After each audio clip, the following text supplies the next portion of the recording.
Jahi. Thank you for I talking to me. You are nominated for the Young Star Award for starring in Queen and Slim. This movie was so incredible and impactful.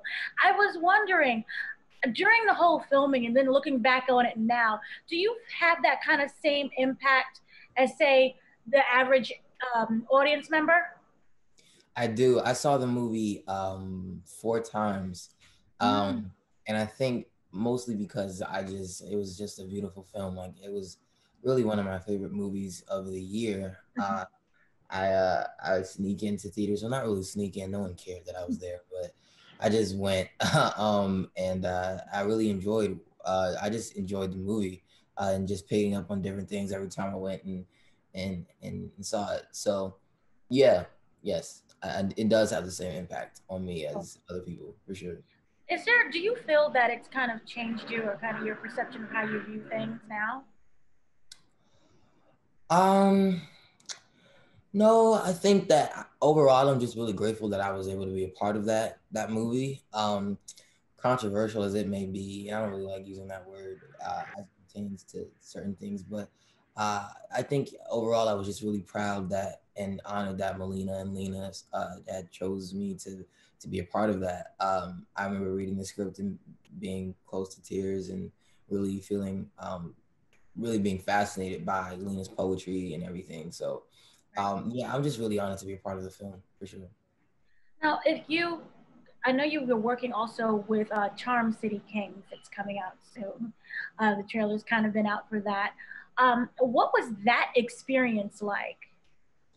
That experience was amazing. It was we were working in a high maintenance environment, but Mhm. there was still so much beauty in the environment in which we were filming, and the beauty lied within the authenticity of the setting and the authenticity of the people who live there. And it was just a really powerful story to be a part of, and I'm very honored to be a part of that too, and especially for it to come during this time now is really special. And it's a very special story to me and so many others for those of us who live in Baltimore City and sort of grow up in marginalized communities, but still find the joy in life somehow. Uh, Mhm. and I'm really honored to be a part of that film. I can't wait for everybody to see it.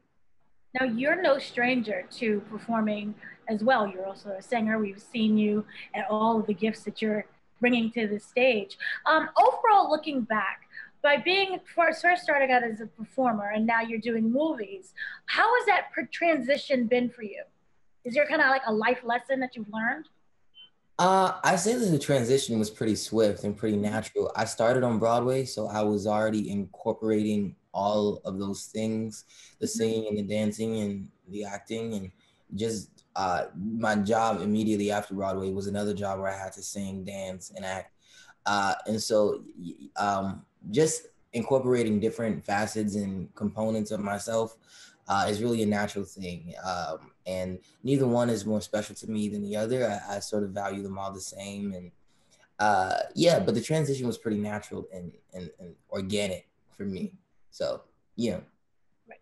Now, are you one of those actors that when you get a script and you're fully into this character, are you able to shake off that character once it's done? Sometimes I'm not. Usually, while we're filming, and I usually go home with the character, or I'm usually probably a lot more self-critical of myself than I should be, or more that that's healthy for my mental health. But yeah, I do. I leave and I go home with the character. Usually, when they say that's a wrap, I have to do the work to sort of leave it on set Mhm. um, after after production has ceased. So I try to do my best to leave it, but while we're in the midst of shooting, yeah, it's hard for me to leave the character alone. Right. Um, yeah. So throughout your training and everything that you've learned, what would you say is an essential part of you to be an actor? Whether that is when you get the script, learning how, break the research or journaling. Is there something that's really important in order for you to get into that character? My process is really one of spontaneity. I do whatever the character requires of me. And so whether that be when I was doing the audition, I did a lot of research. I did a lot of, I looked at every interview. I looked at everything that they did. I tried to find as many pictures of and videos and footage of Ralph and his mannerisms. And with the help of our director, Chris Robinson, who sort of guided me through that with Queen and Slim, I studied a lot of riot footage, and the day before I did the riot scene, I sort of went to sleep watching LA 92 and some really great documentaries and about social justice and what a protest and a riot really looks like. Because by that point, I have now, but at that point, I hadn't been to an actual a formal protest, and so I do whatever the character requires of me. I don't like to have a specific regiment that I do for every character. Sometimes I write out character biographies, and that can work. But sometimes it either gets in my own way, or most of the time what happens is I go to set and I just sort of throw it all away and I forget it all. So it's valuable, but it's not the most necessary or needed thing for me to do the best job that I can do. The best job, the most important thing is for me to get out of my own way and to sort of leave myself alone so that I can leave room for God to walk in the door and just sort of do the best that I can do. Yeah. Now you are nominated for the Young Star Award. What does that nomination mean to you?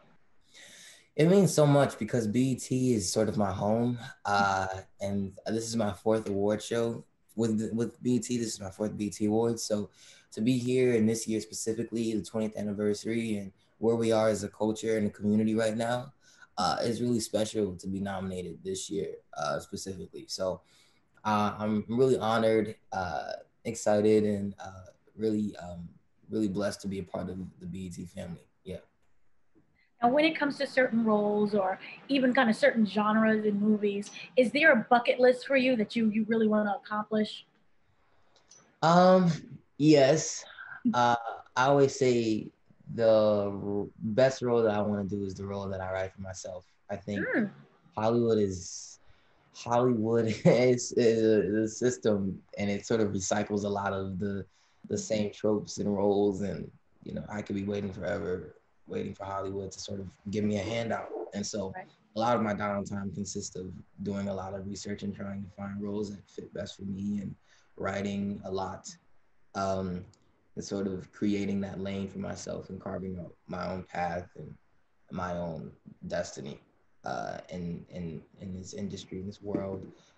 So yeah, I don't have a specific, but I have certain characters that I'd like to play, but not necessarily just off the top of my head. Right. Yeah. So, do you also see yourself kind of directing as well? Yes. Yes. I do. I think I've learned from a lot of great directors that I've worked with very early on in my career, and I'm interested in taking from them and sort of applying what works. And I think that I would be a good director because I speak the language of the actor. I think any actor could really be a good director, because you know when you speak the language of actors, and you can feel the energy and you can feed off of that and sort of apply direction where it's needed. So yeah, I am interested in writing, directing. Yes. Thank you very much for speaking with me. Thank you for talking with me. No problem.